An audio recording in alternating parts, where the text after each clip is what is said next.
اعوذ باللہ من الشیطان الرجیم بسم اللہ الرحمن الرحیم اللہم صلی علی محمد وآل محمد وعجل فرجهم المقصد السابع فی الاصول العملیہ۔ مصنف نے اس کتاب کو جو ہے وہ ایک مقدمہ اور جو ہے 8 جو ہے وہ مقاصد اور ایک خاتمے پر جو ہے وہ لکھا ہے نا۔ مقدمے میں اس سے پہلے مطلب آپ شروع میں پڑھا ہوگا کہ مقدمے میں انہوں نے مثلا موضوع علم اصول کیا ہے، علم اصول کی تعریف ہے نا، غرض و غایت وغیرہ کو ذکر کیا، جیسا کہ عام طور سے بھی چیزوں کا ذکر کیا جاتا ہے۔ اس کے بعد مقصد اول میں اوامر کی بحث ہے، مقصد ثانی میں نواہی کی بحث ہے، ٹھیک ہے، اور ثالث میں جو ہے وہ مفاہیم، جو کہ مفاہیم کی بحث ہے، اور مقصد رابع میں عام و خاص، مقصد خامس میں مطلق و مبین، مقصد سادس میں امارات، اور مقصد سابع جو ہے اصول عملیہ، اور مقصد ثامن جو ہے وہ تعارض الادلۃ والامارات۔ پھر اس کے بعد جو ایک خاتمہ ذکر کیا ہے مصنف نے۔ تو مقصد سادس جو ہے وہ سمجھ لیجیے اس سے پہلے لوئینا کا مادہ تھا، اور رابع سے لے کر خامس تک ہے نا، یہ اس سے پہلے کا لوئینا کا، مفاہیم اور عام و خاص مطلق مقید کی بحث اس سے پہلے 3 بحثیں تھیں ہے نا، اور یہ اصول عملیہ ہے۔ اصول عملیہ سب سے پہلے انہوں نے اصول عملیہ کی تعریف بتائی ہے کہ اصول عملیہ کہتے کسے ہیں، ٹھیک ہے، یا اگر شیخ باقر کی ہیڈنگ لیجیے تو اس میں ان کا کہ حقیقت اصول عملیہ کیا ہے، اس کی طرف مصنف نے اشارہ کیا ہے۔ تو اصول عملیہ ہے کیا، خود نام سے واضح ہے کہ نہیں، وہ اصول کہ جو مجتہد کے کیا ہے یا مکلف کے کیا ہے عمل کو کیا کرتے ہیں، معین کرتے ہیں کہ ابھی آپ کا موقف کیا ہے، ابھی آپ کو کیا کرنا ہے۔ دیکھیے کہنے کا مقصد کیا ہے، کہنے کا مقصد یہ ہے کہ احکام شرعی جو کہ قواعد یعرف بها العلم بالقواعد تقع نتیجۃ فی طرق استنباط حکم شرعی۔ علم اصول کا موضوع یہی ہے کہ ہم کیا کرتے ہیں، حکم شرعی کا استنباط کرتے ہیں، یعنی تو حکم شرعی کا استنباط اصل تو طریقہ یہ ہے کہ انسان حکم شرعی کا کیا ہے، ادلہ اجتہادی جس کو کہا جاتا ہے نا، یعنی قرآن سنت اجماع عقل، ان سے کیا کرے، حکم شرعی کو استنباط کرے۔ مگر کبھی کبھی ایسا ہوتا ہے کہ حکم شرعی جو ہے وہ ان ادلہ اجتہادی میں نہیں ملتی ہے نا، تو اب جب نہیں ملتی تو مجتہد جو کیا ہوتا ہے وہ حیرت میں ہوتا ہے کہ آخر اس مسئلے کا، اور یہ کوئی نہیں، آج کے زمانے میں تو بہت زیادہ ہے یہ چیزیں، کیونکہ ایسے ایسے مسائل آج کے زمانے میں ہیں کہ جو پہلے زمانے میں نہیں تھے، تو اس کا حکم وغیرہ جو آپ کو کہیں سے نہیں ملتا ہے۔ تو اس صورت میں اب یہ رہی بات یہ کہ اب مکلف کو عمل تو بہرحال کرنا ہے، جیسے بھی کرپٹو کرنسی وغیرہ کا معاملہ وغیرہ ہے نا، جس میں نئے مسائل ہیں ہے نا، شیئر بازار کے نئے مسائل ہیں، آپ کو بینکنگ کے نئے مسائل ہیں، یہ ساری چیزیں جس کا ذکر آپ کو ایسے نہیں ملے گا۔ مگر اب اس حیرت و شک سے مکلف کو تو بہرحال نکلنا ہے اور مجتہد کو بھی نکلنا ہے، تو اس صورت میں کیا کرتا ہے وہ، تو کہہ رہے جب کبھی پہلا ہمارا اسٹیپ یہ ہوتا ہے کہ ہم حکم شرعی کو ان کے جو منابع اربع ہیں ان سے اخذ کریں، اگر ان میں حکم شرعی نہیں ملے ہے نا، تو اس کے بعد کیا ہے، یعنی جو امور ظنیہ ہیں، امارات وغیرہ، ان سے کیا کرتا ہے انسان، کوشش کرتا ہے کہ اس سے حل نکل جائے۔ جب ان سے بھی بات نہیں بنتی ہے تب جا کے حیرت و شک سے جو چیز دور کرے اسے اصول عملیہ کہتے ہیں۔ بس انشاءاللہ جی، تو یہ آخری اسٹیپ ہے کہ وہاں پر دلیل اشتہادی میں دونوں آ جائے گی نا، ہاں دلیل قطعی دلیل ظنی آ جائیں گی، بالکل آ جائیں گی، لیکن ہم نے جو ایز اے منبع کہا تھا 4 کو ذکر کیا تھا، تو اس لیے کہہ رہے کہ ادھر جب ہم دلیل مطلقاً کہہ دیا، مطلقاً کہیں تو پھر دونوں آ جائیں گے اس میں، بس انشاءاللہ۔ لیکن ادلہ اجتہادیہ اس کی 2 قسمیں ہیں دلیل کی، ایک دلیل اجتہادی اور ایک دلیل فقاہتی جس کو اصول عملیہ کہتے ہیں۔ بات واضح انشاءاللہ۔ تو اصول عملیہ کسے کہتے ہیں، یعنی وہ کہ جس کی طرف مجتہد پہنچتا ہے دلیل کے فقدان کے بعد، اور یہ چیز ایسی ہے کہ جس کے لیے ضروری نہیں ہے کہ مثلا شریعت میں ہی یہ چیز ہو، نہیں، بلکہ ہم اپنے روزمرہ کے عام زندگی میں بھی اس کے ہم محتاج ہوتے ہیں، ہم اصول عملیہ پر عمل کرتے ہیں روزمرہ کی زندگی میں بھی، ٹھیک ہے۔ اس کی مثال کے طور پر اگر کسی کے یہاں مہمان آنے والا ہوتا ہے نا، تو ایک صورتحال تو یہ ہے کہ مہمان نے صاف طور پر آپ کو بتا دیا کہ ہم جو کیا مثلا فلاں ٹائم فلاں وقت جو آپ کے گھر پہ پہنچ رہے ہیں۔ ایک صورتحال کیا ہے کیا کہ فون کر کے اس نے پھر منع کر دیا کہ نہیں ہم نہیں پہنچ رہے، تو آ رہا ہے تو آپ کیا کرتے ہیں، اس کے لیے کھانا بناتے ہیں، نہیں آ رہا ہے تو آپ اس کے لیے کھانا نہیں بناتے۔ تو یہ تو مشکل نہیں ہے، مشکل کیا ہے جب وہ مہمان نے کہہ دیا کہ آ رہا ہوں، پہنچنے والا ہوں، اور پھر اس کے بعد اس کا رابطہ جو کیا ہے منقطع ہو جائے، اب آپ کو پتہ نہیں کہ وہ آ رہا ہے کہ نہیں آ رہا ہے اس صورت میں کیا کرتے ہیں؟ اس صورت میں احتیاط پر انسان عمل کرتا ہے کہ بھائی کھانا بن جائے، پتہ نہیں اگر وہ آ جائیں گے تو کیا ہوگا، کہیں بھوکے نہ رہ جائیں. اور ان شاء اللہ تو کیا ہے کہ احتیاط پر ہی آپ نے عمل کیا. لیکن مقصد یہ ہے کہ ہم اپنی روزمرہ کی زندگی میں بھی اس کے اوپر کیا عمل کرتے ہیں. اور ان شاء اللہ تو یہ ہے بہرحال اس کی حقیقت اصول عملیہ کی. واضح ان شاء اللہ کہ اصول عملیہ کیا ہے کہ جو مجتہد کو حیرت اور شک سے نکالتے ہیں دلیل کے فقدان کے بعد. اب ان میں سے کہہ رہے ہیں کہ ان میں سے اصول عملیہ میں جس کو ہم گفتگو کرنی ہے وہ 4 ہیں. ٹھیک ہے، براءت، تخییر، اشتغال، استصحاب. واضح. جیسے انہوں نے کہا کہ یہ مہم ان میں سے 4 ہیں تو ان پر اعتراض یہ آیا کہ حضور آپ اصول عملیہ میں سے قاعدہ طہارت، ٹھیک ہے، یا قاعدہ حلیت، ان سب کے متعلق آپ گفتگو کیوں نہیں کر رہے ہیں؟ ان کا ذکر بھی کیجئے. تو انہوں نے کہا کہ نہیں، ہم ان کا ذکر اس وجہ سے یہاں پر نہیں کریں گے. 2 باتیں ہماری. ایک تو یہ ہے کہ یہ جو جن کے متعلق ہم گفتگو کر رہے ہیں وہ کیا ہیں، وہ محل خلاف ہیں. ان شاء اللہ تو اب اصولی کا تو کام یہ ہے نا کہ جو اختلافی مسائل ان کو چھیڑے، اس میں سے کیا اس کا اختیار ہے نا، اس کو مطلب اس پر دلیل وغیرہ قائم کر کے سامنے والے کو بتائے. اور قاعدہ طہارت وغیرہ یہ ہے کہ مجتہد تو مجتہد ہم دیکھتے ہیں کہ مکلفین بھی جو کیا اس کو جاری کر دیتے ہیں. واضح ان شاء اللہ. تو یہ ایک بات ہے کہ یہ محل خلاف ہیں، اس لیے ہم کیا کرتے ہیں، ان کے متعلق گفتگو کرتے ہیں، اور جو محل اتفاق ہے ہم اس کو چھوڑ دیتے ہیں. دوسری وجہ یہ ہے ہماری کہ فقط اصول عملیہ میں ہم ان 4 کا ذکر کرتے ہیں اور قاعدہ طہارت یا مثل قاعدہ طہارت کی بات کہیں گے، مثل قاعدہ طہارت کے ہم اس کو گفتگو نہیں کرتے. اس کی وجہ یہ ہے کہ یہ جو قاعدہ طہارت وغیرہ یہ کیا ہے، یہ کیا ہے، بعض ابواب فقہ میں جاری ہوتے ہیں. ٹھیک ہے، تمام ابواب فقہ میں جاری ہوتے ہیں، اور جبکہ یہ 4 جو کیا ہیں یہ تمام ابواب فقہ میں جاری ہوتے ہیں. اور اصول اور علم اصول میں ہم بحث کس چیز سے کرتے ہیں، ہم قواعد کلیہ سے کرتے ہیں کہ جو تمام ابواب میں کیا ہوتے ہیں، جاری ہوتے ہیں. پھر آخر میں مصنف خود ہی اس بات متوجہ ہیں کہ ان کی جو دلیل ہے وہ یعنی بہت جو وہ مطلب سمجھ لیجیے کہ بہت مضبوط دلیل نہیں ہے، نہیں اس کے ضعف کے اوپر خود متوجہ، لہٰذا انہوں نے ففہم کہہ دیا. اور کفایہ میں ان کا یہ طریقہ ہے کہ جب کبھی وہ اپنی دلیل پر ایک تو ففہم کہتے ہیں کہ مطلب جب دقیق ہو تو کہہ دیتے ہیں، ہے نا. لیکن کبھی کبھی جو کیا ہے جب متوجہ ہوتے ہیں کہ ہم نے جو بات کہی ہے وہ اس میں اشکال ہے تو خود ہی کہہ دیتے ہیں کہ صرف آپ ہی اس اشکال پر متوجہ نہیں ہیں بلکہ ہم بھی اس اشکال پر متوجہ ہیں. مطلب اشکال کیا ہے، وہ کہہ رہے کہ آپ نے کیا کہا کہ جو متفق علیہ ہے ہم اس کے متعلق گفتگو نہیں کریں گے. ہم کہہ رہے کہ نہیں، قاعدہ طہارت ہو یا اس کے علاوہ یہ متفق علیہ نہیں ہے بلکہ خود اس میں اختلاف ہے کہ ہم اس کو کیا ہے مثلا وہ شبہ حکمیہ میں جاری کریں گے یا شبہ موضوعیہ میں جاری کریں گے، اس میں اختلاف ہے. ایک بات. دوسری بات یہ کہا آپ نے کہ یہ خاص ابواب میں جاری ہوتے ہیں، تمام ابواب فقہ میں جاری نہیں ہوتے، اس لیے ہم اس سے بحث نہیں کریں گے. تو مستشکل نے کہا کہ یہ بتائیے اگر کوئی ایسا قاعدہ ہے کہ جو خاص جو کیا ہے ابواب میں جاری ہوتا ہے تو کیا اس کا مطلب کہ وہ اہمیت کا حامل نہیں ہے؟ کہ نہیں، بہت سارے ایسے بحثیں ہیں علم اصول میں کہ جو کسی خاص اس سے ہی کیا ہے متعلق ہیں، مگر کیا ہے ان سے بحث کیے بنا کوئی علم اصول کی کتاب جو کمپلیٹ نہیں ہو سکتی. جیسے مسألۃ الضد کو ہی لے لیجیے، دلال تو نہیں الفساد کی بحث کو لے لیجیے، یہ فقط کیا ہے خاص ہیں اس ابواب سے، مگر ان سے بحث ہر حال میں اصولین کرتے بھی ہیں اور کہتے بھی ہیں کہ یہ کیا ہے، یہ اہم میں مباحث اصولیہ میں سے ہے. پتہ ہے انشاءاللہ جی. اس کو پڑھتے ہیں پھر جو ہے آگے انشاءاللہ ذکر کریں گے. وَهِيَ الَّتِي يَنْتَهِي إِلَيْهَا الْمُجْتَهِدُ بَعْدَ الْفَحْصِ وَالْيَأْسِ عَنِ الظَّفْرِ بِدَلِيلٍ. ٹھیک ہے، اصول عملیہ ہے. ایگزامپل لیں اصول عملیہ. اصول عملیہ کیا ہے؟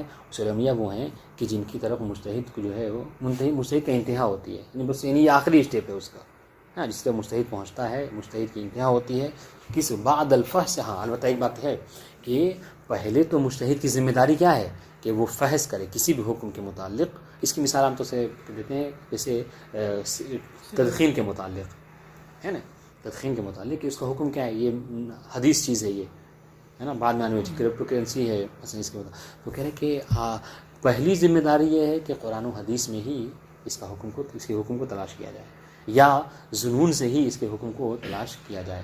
ٹھیک ہے. وَهِيَ الَّتِي يَنْتَهِي إِلَيْهَا الْمُجْتَهِدُ بَعْدَ الْفَحْصِ وَالْيَأْسِ عَنِ الظَّفْرِ بِدَلِيلٍ. یہ جن تک مجتہد پہنچتا ہے مگر اس سے پہلے وہ فیصلہ جستجو کرتا ہے دلیل کے متعلق، اور جب فیصلہ جستجو کر لیتا ہے وَالْيَأْسُ عَنِ الظَّفْرِ بِدَلِيلٍ، اور وہ مایوس ہو جاتا ہے کہ نہیں مجھے اس حکم کی قرآن کسی طرح کی کوئی دلیل، چاہے وہ دلیل قطعی ہو یا دلیل ظنی، نہیں مل پائی. ٹھیک ہے. اور عمل تو بہرحال ہم کو کرنا ہے. تو اس صورت میں کیا ہے کہ ہمیں اصول عملیہ کی ضرورت ہوتی ہے. مما دل علیہ حکم العقل او مومن نقل. ٹھیک ہے, یہ مما دل یعنی اس کو ٹھیک ہے کہ اس کی طرف اشارہ ینتہی الیہ ہے, مگر اس ینتہی الیہ سے مراد ہی کیا ہے, اصول عملیہ ہے. تو ابھی یہ جو اصول عملیہ کے اوپر مجتہد پہنچتا ہے اور اس کے متعلق جو کیا مطلب فتویٰ وغیرہ دیتا ہے, تو یہ اصول عملیہ کون ہے؟ یہ اپنی مرضی سے وہ نہیں مطلب وہ جعل کر رہا ہے, نہیں, بلکہ اس کے اوپر عمل کرنے کے اوپر کیا ہے, عقل دلالت کرتی ہے, اور کیا ہے نقل یعنی حدیث بھی دلالت کرتی ہیں. اور اس بات کو ہم ثابت بھی کریں گے. بس اگلے صفحے میں دیکھیے گا, اگلے صفحے میں کیا یہی بحث ہے کیا کہ برات ہے نا, اس کے جواز کے اوپر کیا ہے قرآن مجید نقل سے کیا روایت کیا مطلب وہ ہیں دلیلیں ہیں, اور عقل سے کیا دلیلیں ہیں. اور انشاءاللہ تو مدل علیہ حکم العقل یعنی جس کے جواز کے اوپر عقل سے بھی حکم دلالت کرتی ہے اور نقل سے بھی. جسے آپ برات کی ہی مثال لے لیجئے تو برات سے عقل کی کیا ہے قبح العقاب بلا بیان, اور نقل سے روایت کیا ہے رفع عن امتی ما لا یعلمون. تو اب اس حدیث کو بیس بنا کر کیا کہ اس نے برات جاری کر دیا, تو اس سے بہرحال عقاب جو کیا ہے دور ہو جاتا ہے. بات انشاءاللہ. والمہم منها اربعۃ, ٹھیک ہے, من اصول العملیہ, ان میں سے مہم جو کیا ہے 4 ہیں. ایسا نہیں کہ باقی وہ یہ نہیں مانتے, اصلا باقی وہ بھی مانتے ہیں, مگر ان میں سے مہم جو کیا ہے 4 ہیں. فإن مثل قاعدة طہارہ فيما اشتبه طهارته بالشبهة الحكمية وإن كان مما ينتهي إليها فيما لا حجة على طهارته ولا على نجاسته. عبارت دیکھیے گا, یعنی کہ اس لیے کہ قاعدہ طہارت کے مثل, یعنی کیا مطلب, یعنی قاعدہ طہارت اور اس کے مثل جو قاعدہ حلیت وغیرہ ہیں, یہ کیا ہے فيما اشتبه طهارته بالشبهة الحكمية, یہ جاری ہوتے ہیں کہاں پر کہ جہاں پر جب شبہ حکمیہ میں کیا ہوتا ہے اشتباہ ہو جاتا ہے, شک ہو جاتا ہے. ٹھیک ہے. وَإِنْ كَانَ مِمَّا يَنْتَهِي إِلَيْهَا فِي مَا لَا حُجَّةَ عَلَى طَهَارَتِهِ, گرچہ طہارت قاعدہ طہارت کو جاری کیا جاتا ہے کہاں پر, وہاں پر کہ جہاں پر طہارت کے اوپر کوئی حجت نہیں ہوتی ہے نا, ولا علی نجاست, یا نجاست سے کوئی دلیل نہیں پائی جاتی, تو اس وقت کیا تمسک کرتا ہے اصالت طہارت کے متعلق, ہے نا. آپ یہاں بیٹھے ہوئے تھے, آپ کے کپڑے میں کوئی چیز لگی ہے نا, اب وہ نجیس ہے یا پاک ہے آپ کو نہیں پتا, واضح انشاءاللہ. اس صورت میں کیا کرتے ہیں, اس صورت میں آپ جو کیا ہے قاعدہ طہارت کو جاری کرتے ہیں. الا ان البحث عنها ليس بمهم, یعنی کہ گرچہ قاعدہ طہارت کو جاری کیا تو مگر اس سے بحث کرنا مہم نہیں ہے. ایک بات جو یہاں پر مطلب جس کو اشتہار بھی دیا ہوا ہے, آپ نے دیکھا ہوگا کہ فی مشتبہ طہارت بالشبہۃ الحکمیہ, ہے نا. ہاں, تو یہاں پر ایک سوال ہے کہ یہ انہوں نے قاعدہ طہارت کو جاری کیا کہاں پہ, شبہ حکمیہ میں, ہے نا. تو کیا شبہ موضوعیہ کا کیوں نہیں ذکر کیا انہوں نے؟ تو پھر شبہ موضوعیہ کا ذکر اس لیے نہیں کیا کہ شبہ موضوعیہ کیا ہے, یہ ایک خارجی چیز ہے, ایک جزئی چیز ہے, سمجھ رہے ہیں. اور جز سے گفتگو کرنا, علم اصول جو کیا ہے کلیات سے گفتگو کرتا ہے, جزیات سے گفتگو نہیں کرتا ہے. واضح انشاءاللہ. جی, علم اصول میں ہم تو اس وجہ سے یعنی کیا انہوں نے کیا کہا کہ ہم شبہ حکمیہ میں قاعدہ طہارت جاری ہوتا ہے, اس کے متعلق بحث کیا جاتا ہے, ایسی بات نہیں ہے, اور اس کو جاری بھی کیا جاتا ہے. رہی بات کہ شبہ موضوعیہ, کہ شبہ موضوعیہ ایک جزئی چیز ہے, اور علم اصول میں کیا ہے کلیات کے متعلق بحث ہوتی ہے. واضح انشاءاللہ. یہ بات واضح ہو رہی ہے جی. وَإِنْ كَانَ مِمَّا يَنْتَهِي إِلَيْهَا إِلَى قَاعِدَةِ الطَّهَارَةِ فِيمَا لَا حُجَّةَ عَلَى طَهَارَتِهِ, کہ جس کی طہارت کے اوپر کوئی حجت دلیل نہ ہو, ولا علی نجاست, اور نہ ہی اس کے نجاست. یعنی آپ اس پوری بحث کا خلاصہ یہ کہہ سکتے ہیں کہ جب کوئی ایسا مورد آ جائے, کوئی ایسا حکم شبہ ہو جائے جہاں پر کہ جس شبہ کے متعلق ہم کو پتہ نہیں ہے کہ یہاں یہ نجیس ہے یا پاک ہے, تو اس وقت میں کیا کرتے ہیں آپ قاعدہ طہارت کرتے ہیں. الا ان البحث عنها ليس بمهم, مگر یہ کہ ہم اس کے بحث کرنا یہ مہم نہیں ہے. کیوں؟ حیث انہا ثابتۃ بلا کلام. پہلی دلیل کہ بحث کیوں نہیں مہم ہے, نمبر 1 ہاں, چونکہ یہ بلا کلام یعنی بلا خلاف, بلا اختلاف کے کیا ہے یہ ثابت ہے, اس میں کوئی اختلاف نہیں ہے. من دون حاضر نقض و ابرام, اس میں کوئی نقض یعنی کوئی اشکال, کوئی مطلب توجیہ وغیرہ کی ضرورت اس میں نہیں ہوتی ہے, سب اس کو قبول کرتے ہیں, کوئی اشکال نہیں کرتا. بخلاف الاربعہ, بخلاف کس کے, ان چاروں کے جن کے متعلق ہم رجوع کرنے والے ہیں, وہی البراء والاحتیاط والتخیر والاستصحاب. بات انشاءاللہ. فإنها محل الخلاف بین الاصحاب, کیوں؟ اس سے یہ جو چاروں ہیں یہ محل اختلاف ہیں اصحاب یعنی ہمارے علماء کے درمیان میں. بات انشاءاللہ. ویحتاج الا مزید. ہاں اب دیکھیے یہ جملہ متضا ویحتاج تنقیح مجاریہا. ہاں اور ویحتاج اس تنقیح نہیں اس بات و مجاریہا کہ یہ چاروں کہاں پہ جاری ہوتے ہیں. آپ کو یعنی ایسا نہیں ہے کہ آپ سامنے والے کہہ دیجئے تو وہ قبول کر لے گا, نہیں بلکہ اختلاف ہے خود برات کے متعلق. یعنی جب شک ہو اصل تکلیف میں, اصل تکلیف میں جب شک ہو تو وہاں پر برات جاری کریں گے یا کیا ہے اشتغال جاری کریں گے, اس میں اختلاف ہے. بعض کہتے ہیں نہیں اشتغال جاری کریں گے, بعض کہتے ہیں کہ نہیں وہاں پر برات جاری کریں گے. تو اس یحتاج تنقیح و مجاریہ کہ یہ کہاں پہ اس بات و مجاری کہ یہ کہاں پہ جاری ہوں گے, اس میں اختلاف ہے. آپ جہاں کہیں گے کہ اس میں یہاں برات جاری ہوگی, سامنے والا کہے گا کہ نہیں یہاں پہ یہ مورد کیا ہے مطلب استصحاب کا ہے, یا یہ مورد جو کیا ہے مثلا تو اس کا اشتغال کا ہے. ایک بات وہ توضیح ما حکم العقل اور مقتضى نقل فیہا, یا پھر یہ کہ ہم یہاں پر یہ کریں توضیح دیں ہے نا کہ یہاں پر عقل کیا حکم لگاتی ہے. عقل حکم لگاتی ہے تخیر کا, یا کو حکم لگاتی ہے مثلا کیا ہے آپ کو برات کا, نقل کا کیا تقاضا ہے. یہ ساری چیزیں وہ ہیں کہ جو آیات و روایات کی روشنی میں محتاج ہیں ثابت کرنے کی. واضح انشاءاللہ. وَيَحْتَاجُ اب یہاں سے دیکھیے جملہ متضا چھوڑ دیجئے, ٹھیک ہے. وَيَحْتَاجُ إِلَى مَزِيدِ بَحْثٍ وَبَيَانٍ.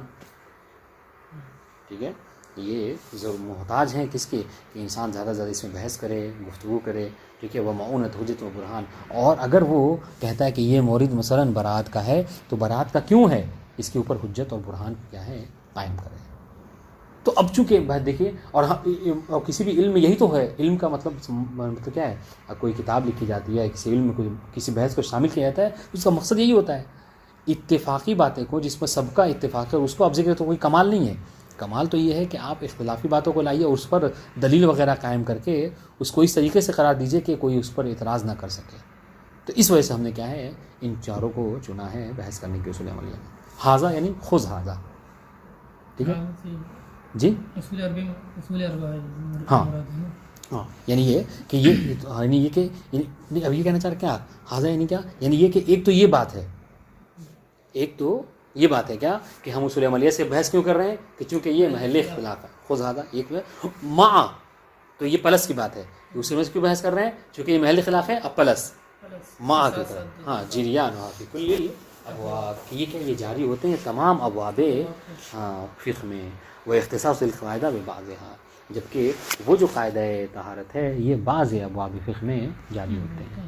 ففہم اشارہ ہے دونوں دلیلوں جو انہوں نے دی ہیں, دونوں دلیلوں پہ اشکال کا. آپ کہہ رہے ہیں کہ تمام ابواب میں مطلب وہ جاری ہوتے ہیں, تو یہ بتائیے کہ اگر کوئی بعض ابواب میں جاری ہوتا ہے تو کیا اس کی اہمیت نہیں ہے. وہ آپ کے کہنے کا مطلب یہ نکلتا ہے, جبکہ اس بات کے خود آپ قائل نہیں ہیں. دوسری بات یہ کہ آپ نے کیا کہا کہ وہ محل اتفاق ہے قاعدہ طہارت یا اس کے جیسا, کہ نہیں وہ محل اتفاق نہیں ہے. تو بلکہ صاحب متدرہ میں کہا کہ ہم اس کے مطابق گفتگو کرنے لگ جائیں تو یہ کتاب کی ضرورت پڑے گی. ہاں کہ یہ سب بھی محل اختلاف ہے. ظاہر محل اختلاف ہوگی بات ان شاء اللہ. اب آئیے اب یہاں سے ہم نے جو یہ بات مطلب کہہ دیا کہ ہم اصول عملیہ میں ان چاروں کے متعلق کیا کریں گفتگو کریں گے. اب آئیے فصل کہہ کے جو کیا ہے ان چاروں کے متعلق گفتگو کریں. تو سب سے پہلے وہ سب سے آگے رکھا ہے کس کو, برات کو. ان شاء اللہ ہاں برات جاری کہاں پہ ہے, تو سب سے پہلے آپ کو مجری قاعدہ برات کو جو کیا ہے اس اصل برات کو جاری کرنے کا جو یہ مجرا بتایا ہے کہ کہاں پر یہ جاری ہوتا ہے. تو کہہ رہے کہ قاعدہ جو اس اصول اصل برات ہے نا, یہ برات جاری ہوتا ہے کہاں پر جب شک ہو جاتا ہے کہاں پر اصل تکلیف میں. ٹھیک ہے یعنی کیا جب شک ہو کسی شے کے واجب ہونے نہیں. ہاں یہ بات اس میں متوجہ رہیے گا. اگر یہ کہہ دیا کہ اگر کسی چیز کے واجب ہونے یا حرام ہونے میں, اچھا ہوگا آپ نے یہ کہہ دیا چونکہ ابھی اسی سے متعلق جب یہ شک ہو جائے کہ یہ چیز واجب ہے یا حرام ہے تو یہ کیا ہے, یہ یہاں پر برات جاری نہیں ہوتا بلکہ یہاں پر تخیر جاری ہوتا ہے. ہاں اس سے بہت بڑا مسئلہ حل ہو گیا آپ کے اس جملے کہنے سے. جب شک ہو کسی شے کے واجب ہونے اور واجب نہ ہونے میں, اور اس نہ ہونے میں کیا ہے حرام نہیں آئے گا, اس نہ ہونے میں حرام نہیں آئے گا بلکہ کیا ہے واجب ہونے یا پھر کیا ہے مستحب ہونے میں. ٹھیک ہے, یا جب آپ کو شک ہو کسی شے کے حرام ہونے یا پھر حرام نہ ہونے میں. اب یہ نہ ہونے میں واجب نہیں آئے گا بلکہ کیا ہے نہ ہونے میں مکروہ آئے گا. ہاں مثال دیتے ہیں, اگر آپ کو شک ہو جائے کہ الدعاء عند رؤیت الہلال واجب اور مستحب, ٹھیک ہے, واجب اور حرام نہیں ہے, نہیں. جب شک ہو جائے دعا ان ضرورت الحال. یہ بتائیے یہ جو روایتیں مطلب کیا ہے, مثلا کہا گیا کہ مثلا جو دعا قائم ہوئی, جو حکم حدیث میں دیا گیا کہ جب کبھی روایت الحال تم دعا کرو, تو اس میں کیا ہے امر سے ہمیں تعبیر کیا گیا ہے. اور امر میں کبھی کبھی جہاں پر امر وجوب پر دلالت کرتا ہے وہیں پر اگر قرینہ ہو تو وہیں امر سے استحباب بھی سمجھا جاتا ہے. تو آپ کو شک ہو رہا ہے کیا کہ دعا ان روایت الحال واجب ہے یا مستحب ہے, ٹھیک ہے, یا مباح ہے مثلا فرض کر لیجیے. یا پھر دوسری صورت, جب کبھی کسی چیز کے حرام اور غیر حرام ہونے میں شک ہو, جیسے کیا ہے, جیسے التدخین حرام او مکروہ, حرام نہیں واجب نہیں, ٹھیک ہے. تو اس صورت میں کیا ہے وہاں پر برات جاری کیا جاتا ہے. آج انشاءاللہ تو کہہ رہے کیا, کہہ رہے کہ اگر کسی, اب دیکھیے اب کہاں پہ جاری کریں گے, کہہ رہے کہ اگر کسی شے کے متعلق, کسی شے کے متعلق, ٹھیک ہے, کسی حکم میں کیا ہو, اگر کسی شے کے متعلق کیا ہے اس کے واجب ہونے یا مستحب و مباح ہونے میں, ٹھیک ہے, یا اس کے حرام ہونے یا مکروہ و مباح ہونے کے متعلق کیا ہو جائے, شک ہو جائے, واضح انشاءاللہ شک ہو جائے, اور کوئی دلیل بھی جو کیا ہے وہاں پر قائم نہ ہو سکے, تو اس صورت میں کیا ہے وہ جو آپ کو واجب ہونے کا مطلب وہ ہو رہا تھا, اس میں شبہ ہو رہا تھا, آپ اس کو چھوڑ سکتے ہیں, اور پھر آپ کو عقاب نہیں ہوگا کہ آپ نے کیوں واجب کو چھوڑا. اور جس کے حرام ہونے کے بارے میں آپ کو شک ہو رہا تھا, آپ اس کو کیا کر سکتے ہیں, انجام دے سکتے ہیں, اور آپ کو عقاب نہیں ہوگا کہ آپ نے کیوں جو ہے حرام کام کو انجام دیا, کیوں, اس لیے کہ کوئی دلیل جو ہے کیا قائم نہیں ہو سکتی. اور اس کو کہتے ہیں آپ نے کیا کہ یہاں پر براءت جاری کیا ہے. ان شاء اللہ جی.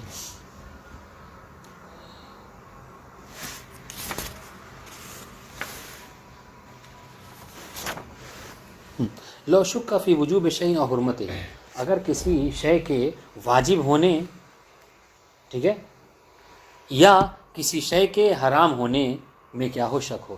دیکھیے اب یہ دو الگ الگ چیزیں ہیں, اذا شک فی وجوب شیء او اذا شک فی حرمت شیء.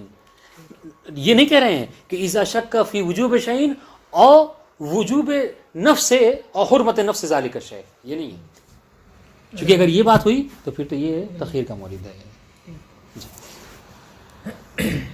بلکہ اس کو ہم ایک اور طریقے سے سمجھ سکتے ہیں جیسا کہ ہم اس میں دیا گیا ہے, وہ یہ کہ دیکھیں شبہ جو ہے وہ دو طرح کا ہوتا ہے, ایک ہے شبہ موضوع حکمیہ, اور ایک شبہ موضوعیہ. شبہ حکمیہ کسے کہتے ہیں, شبہ حکمیہ اسے کہتے ہیں کہ جہاں پر جو شبہ ہوتا ہے, جو شک ہوتا ہے نا, وہ کیا ہوتا ہے ایک حکم کلی میں ہوتا ہے. واضح انشاءاللہ حکم کلی میں شبہ ہوتا ہے. ہاں مثلا کیا ہے کہ لحم الارنب حرام لولا, تو گرچہ آپ کے پنجرے میں ایک کیا ہے, مطلب وہ آپ کے گھر پہ کیا ہے ایک خرگوش ہے, آپ اس کے متعلق گفتگو کر رہے ہیں, مگر مسئلہ کیا ہے, مسئلہ یہاں پر گرچہ سوال آپ ایک اشارہ کر کے ایک اس ارنب کے متعلق کر رہے ہیں, مگر آپ کو حکم پتہ کیا کرنا ہے, مفہوم کلی, یعنی تمام ارنب کے متعلق. بولے انشاءاللہ.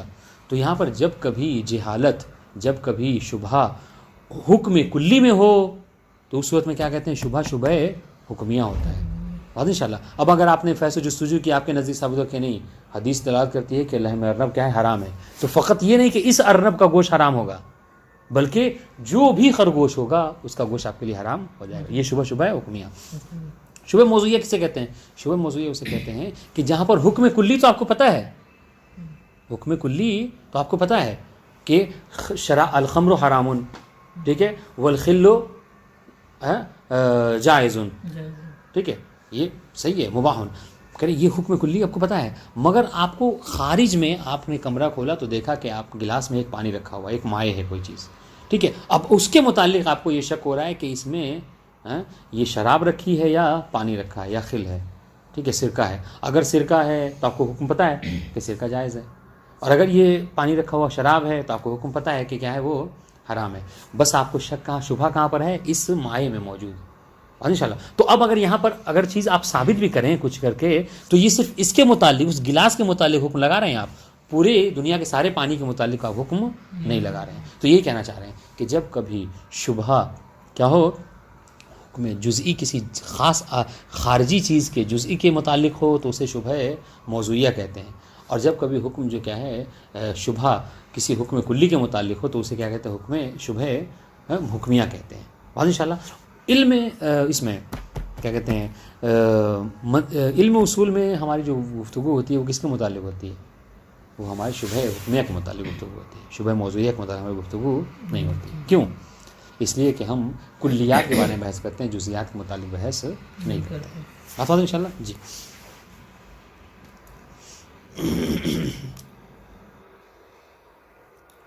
تو اب دیکھیے گا، اب کہہ رہے کہ آپ کو شک ہوا، اب یہ کتنے ہو گئے؟ یہ دو ہو گئے، شبہ حکمیہ اور شبہ موضوعیہ۔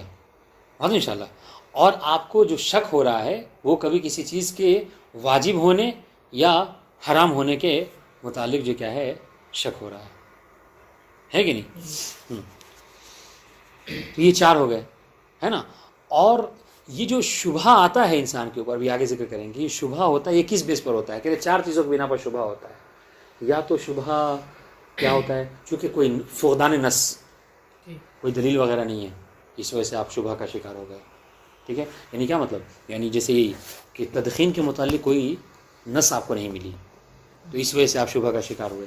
یا پھر یہ ہے کہ نہیں، نص تو موجود ہے، ٹھیک ہے، فقدان نص پہلی چیز ہے، اور اجمال النص، نص ہے مگر کیا ہے، نص میں اجمال پایا جاتا ہے، یعنی بعض سے سمجھ میں آتا ہے کہ واجب ہے، اور بعض نص سے سب کو پڑھ کے سمجھ میں کیا آتا ہے کہ یہ مستحب ہے، بعض نص کو سمجھ میں آتا ہے کہ یہ چیز حرام ہے، بعض کو سمجھ میں آتا ہے کہ یہ چیز مکروہ ہے، تو اجمال پایا جاتا ہے، تو اس وجہ سے بھی انسان کو شبہ کا شکار ہو جاتا ہے۔ تیسری چیز جو کیا ہے، نہیں اجمال نص نہیں ہے، اور کیا کہتے ہیں فقدان نص نہیں ہے، بلکہ کیا ہے، بلکہ تعارض نص ہے، ٹھیک ہے، یعنی نص موجود ہے، فقدان نص نہیں، نص موجود ہے، اجمال بھی نہیں پایا جاتا اس میں، نص بھی صاف صاف سمجھ میں آ رہی پڑھنے پہ، ٹھیک ہے، واجب کہا جا رہا ہے، مگر اسی کے مقابلے میں ایک اور نص ہے، ٹھیک ہے، جہاں کہا گیا کہ مطلب کیا ہے، لحم الارنب، مثلا مثال دے رہا ہے کہ لحم الارنب حرام، ٹھیک ہے، دوسری روایت کیا اس کو پڑھی تو لگ رہا ہے کہ لحم الارنب لیس بحرام، تو یہ کیا ہے، تعارض ہو گیا، تو اس سے بھی کبھی انسان شبہ کا شکار ہو جاتا ہے۔ اور چوتھی چیز جس کا ذکر انہوں نے نہیں کیا ہے وہ کیا ہے، کبھی کبھی شبہ جو ہوتا ہے وہ کیا، وہ کبھی کبھی شبہ کا شکار ہوتا ہے انسان شیء خارجی کی بنا پر، تو ان تینوں میں کیا ہے، شبہ حکمیہ ہوتا ہے، اور جب خارج میں ہو جائے، ٹھیک ہے، تو اس سے کیا ہوتا ہے، وہاں پر شبہ موضوعیہ ہوتا ہے۔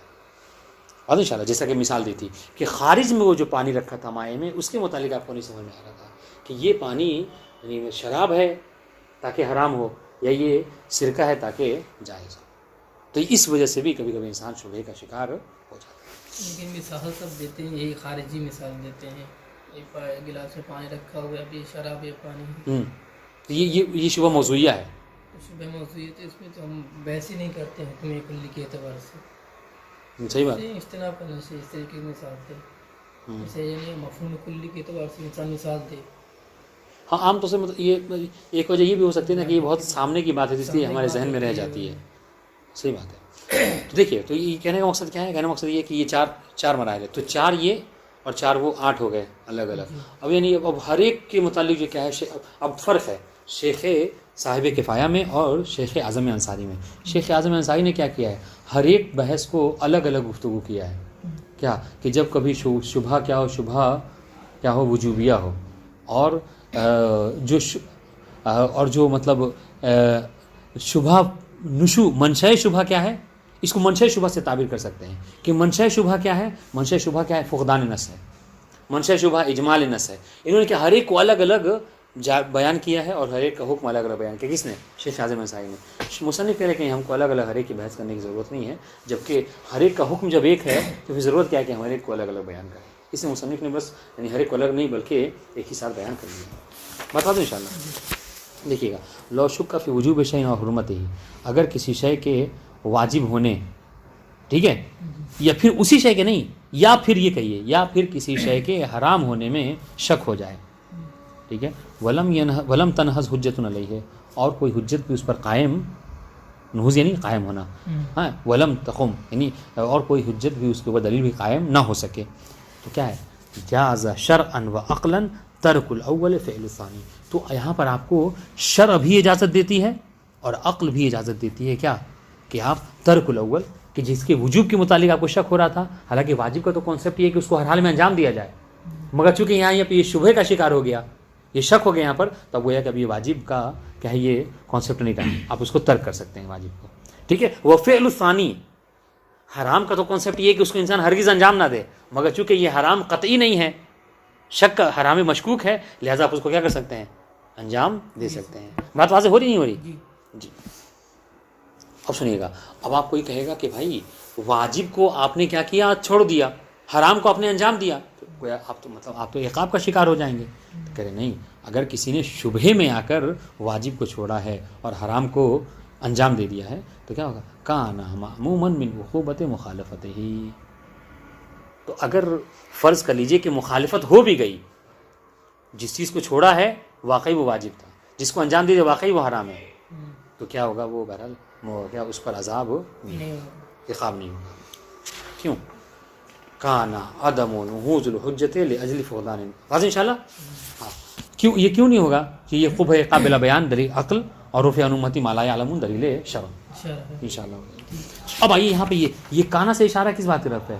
یہ جو شبہ آتا ہے، ہاں احسن تو منشأ شبہ کہ مکلف مجتہد کو آخر شبہ کیوں ہوتا ہے واجب میں یا حرام میں، ہے نا؟ تو کہہ رہے کہ منشأ شبہ کیا ہے، 4 چیزیں ہو سکتی ہیں. ٹھیک ہے. کانا عدم نہوض الحجہ، یہ جو حجت نہیں ہے، حجت قائم نہیں کر سکا مجتہد، ٹھیک ہے، یہ کس وجہ سے ہے؟ کہہ رہے ہو سکتا ہے لاجل فقدان النص، کہ کوئی نص جو ہے کیا ہے، فاقد نص پائی نہیں جاتی.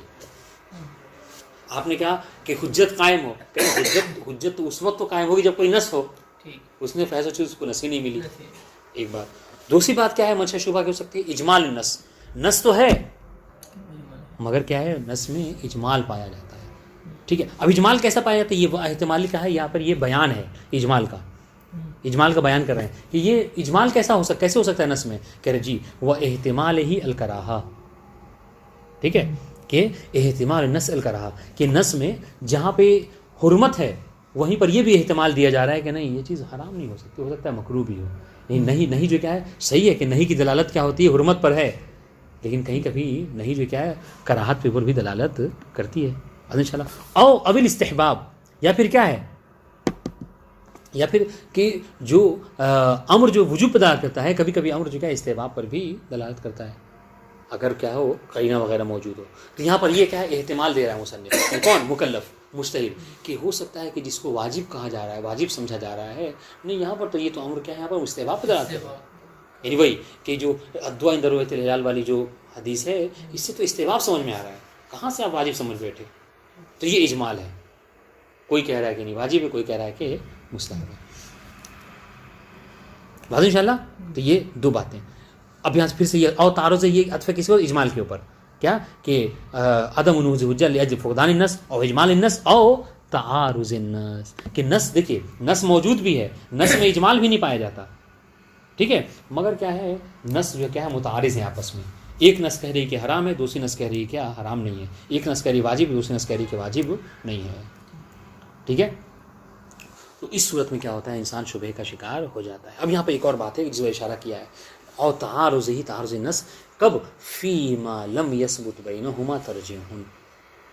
ٹھیک ہے، کہ دیکھیں تعارض کی تو حالانکہ نہ بھی کہتے تو بات کافی تھی، کہہ رہے کہ فیما لم کی یہ کیا کہہ رہے ہیں، کہہ رہے کہ دیکھیں تعارض کب ہوتا ہے، تعارض میں سب سے پہلا کام جو ہے مجتہد کا یہ ہوتا ہے کہ جب کبھی کوئی ادلہ متعارضہ ہو جائیں تو سب سے پہلا کام یہ ہوتا ہے کہ وہ دیکھے کہ آیا کوئی اسباب مرجحات میں سے کوئی سبب موجود ہے کہ نہیں. اگر اسباب مرجحات میں سے کوئی سبب موجود ہے تو جس کے لیے اسباب مرجحات ہیں مجتہد کو اس کے ساتھ چلے جانا چاہیے. تعارض نہیں ہوگا. تعارض کب ہو، تعارض ہو کہ نہیں تعارض موجود ہے اور کوئی اسباب ترجیح نہیں ہے، جس کی وجہ سے آپ کیا ہے کسی ایک کو اگر لے رہے ہیں تو مطلب کیا ہے ترجیح بلا مرجح لے رہے ہیں، اور یہ صحیح نہیں ہے. ٹھیک ہے. ہاں نہیں جو دلیلیں اس کے حرام پدار کرتی ہیں وہی دلیل کیا ہے اتنی ہی مقدار میں اس کے عدم حرمت میں بھی دلالت کر رہے ہیں. ٹھیک ہے، کوئی اسباب ترجیح نہیں ہے. اچھا ایک اور بات، بناء علی التوقف فی مسئلہ تعارض النصین.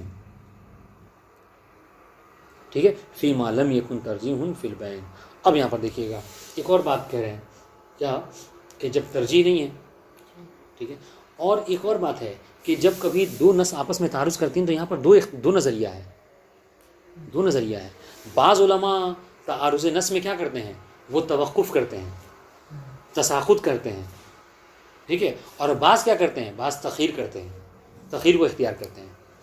ان شاء اللہ. تو یہ جو ہم کہہ رہے ہیں نا کہ براعت جاری ہوگی, براعت جاری ہوگی, یہ کب ہے؟ یہ اس وقت ہے کہ جب دو دلیلیں آپس میں متعارض ہوں اور نظریہ کون سا والا ہو آپ کا, تعارض میں نظریہ یہ ہو کہ آپ نے یہ اختیار کیا ہو کہ یہاں پر ہم توقف کریں گے, تب ہے. ہاں, یہ تعارض توقف کریں یا تساقط کریں. لیکن اگر آپ نے تعارض میں تخیر کو اختیار کر لیا تو پھر یہاں پر برات کا مورد نہیں ہوگا بلکہ تخیر کا مورد ہوگا. بات ان شاء اللہ. ہاں, بلا ترجیح والی بات آ جائے گی پھر. ہاں جی, بلا ترجیح والی یعنی نہیں, تخیر کی والی بات یہ آ جائے گی نا کہ جہاں پہ مطلب حرام, جہاں پہ واجب قرار دیا جا رہا ہے اور ایک چیز کہہ رہی کہ نہیں واجب نہیں ہے, ہے نا, تو ایک نظریہ یہ کہ ہم اس کو اختیار کریں گے. دو دلیلیں ہیں نا, تو دونوں کے پاس جو کیا ہے, مطلب کیا ہے, دلیل نص تو موجود ہے, تو کہہ رہے ہیں کہ نص کے ہوتے ہوئے ہم کیا کریں گے, چاہے تو واجب والے کو آپ عمل کر لیجئے یا غیر واجب والے پہ عمل کر لیجئے. سمجھ رہے ہیں؟ تو یہ نظر, تو کہہ رہے ہیں ہم اگر, تو دیکھیے کہنا مطلب کیا ہے, تعارض دلیل کے متعلق دو نظریات ہیں اور براعت ایک نظریے کے بنا پر جو کیا ہے جاری ہوتی ہے. وہ کب کہ جب آپ توقف کو وہاں پر اختیار کریں گے. لیکن اگر آپ قائل ہو گئے کہ تعارض کے باب میں ہم تخیر کے قائل, وہ ہم کیا ہے اس کے تخیر کے قائل ہوں گے, ہے نا, ہاں, تو اس صورت میں کیا ہوگا, وہاں پر تخیر جاری کریں گے, یعنی کسی ایک کو لے لیا جائے گا.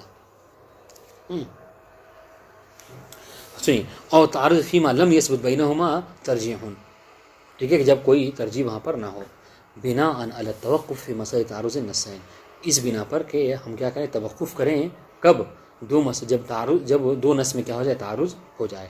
فیما لم یکن ترجیح فی البین, جب دونوں میں سے کوئی ایک پہ ترجیح نہ ہو, ٹھیک, جس کی وجہ سے آپ اس کو ترجیح دے سکیں. وہ اما بنا علی تخیر, لیکن اگر آپ نے تخیر کو اختیار کر لیا تعارض نص میں, کما هو المشہور, جیسا کہ مشہور نے کیا کیا ہے, جب دو دلیلیں آپس میں تعارض کرتی ہیں تو مشہور فقہا نے کیا اختیار کیا ہے کہ وہاں پر تخیر ہے.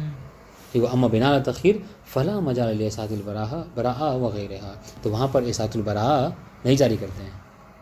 اور انشاءاللہ لمکان وجود الحجت معتبر و عہد وهو عہد النصین فیہا, تو وہاں پہ کیا جاری ہوتا ہے, تخیر میں ہم کیا کرتے ہیں, وہاں پہ تخیر جاری کرتے ہیں. آپ کو جس میں سے جو چاہیے آپ اختیار کر سکتے ہیں. تو کہنے کہ یہاں پر تین کوئی خلاصہ, مطلب جب کبھی تعارض ہو جائے تو دو دلیلوں میں, تو وہاں پر دو نظریات ہیں. ایک تو مشہور کا نظریہ ہے وہ تخیر والا, تو کہ تخیر والے کے اوپر آپ وہاں برات جاری نہیں ہوتی, بلکہ اگر توقف کو اختیار کر رہے ہیں تو وہاں پر کیا ہے, برات جاری ہوتی ہے. تخیر کی صورت میں دونوں میں سے کسی ایک کو لے لیں گے. ہاں, ایک کسی ایک کو لے لیں گے, ہاں, چونکہ دو دلیلیں ہیں نا, تو اب دلیلوں میں آپ دلیل کو چھوڑ نہیں سکتے, آپ کسی ایک دلیل کو لے لیں گے. وہاں پہ ترجیح نہیں دیکھیں گے کہ ترجیح کسی, نہیں. وہ اما بنا علی التخیر کما هو المشہور فلا مجال لاصالۃ البراء وغیرہ وغیر البراء لمکان وجود الحجت, کیوں, اس لیے کہ یہاں پر حجت معتبرہ تو پائی جاتی ہے. ٹھیک ہے, وہ واحد النصین, حجت معتبرہ کیا ہے, دونوں میں سے کوئی ایک نص ہے, تو آپ دونوں میں سے جس کو چاہیں اختیار کر سکتے ہیں. چونکہ جس کو بھی اختیار کر رہے ہیں آپ نص کو اختیار کر رہے ہیں, اس بنا پر کہتے ہیں کہ آپ کو اختیار ہے, جو چاہیں اخذ کر لیں. لیکن ہم برات کب جاری ہوگی, برات اس وقت جاری ہوگی کہ جب دو دلیلوں میں سے تعارض ہو اور آپ توقف کو اختیار کریں, تب وہاں پر آپ برات کو جاری کر سکتے ہیں. اور ایک چوتھی چیز کا ذکر انہوں نے نہیں کیا ہے, وہ کیا ہے, او اجمال ہی, او کیا کہا ہے, یعنی وہ فقدان النص او اجمال ہی او احتمال ہی, ٹھیک ہے, یا پھر جو کیا ہے شبہ کبھی کبھی خارج ہی ہو جاتا ہے, خارج کی وجہ سے. لیکن وہاں پہ کہا تھا کہ جب شبہ خارج میں ہو جائے, جیسا کہا تھا کہ گلاس کے پانی کو دیکھ کے آپ کو لگا کہ یہ شراب ہے یا سرکہ ہے, تو اس کو کیا وہاں پر شبہ موضوعیہ ہوگا. اس وجہ سے شاید انہوں نے ذکر نہیں کیا, کہ چونکہ ہمیں بحث کیا ہے, کلیات سے کرنی ہے, اور شبہ موضوعیہ ہم بحث نہیں کرنی, اس لیے ہم اس کو ذکر نہیں کر رہے ہیں. بہت انشاءاللہ. اب آئیے جو ہم نے آپ سے وعدہ کیا تھا وہ کیا, یہ کہ ہم جاری کریں گے اصول عملیہ کو, لیکن ہر اصول کو نہیں, ہم ان اصول عملیہ کو جاری کرتے ہیں فقہا کہ جن پر حکم عقل یا حکم نقل دلالت کرتی ہے, جن کے جواز کے اوپر. انشاءاللہ اس کو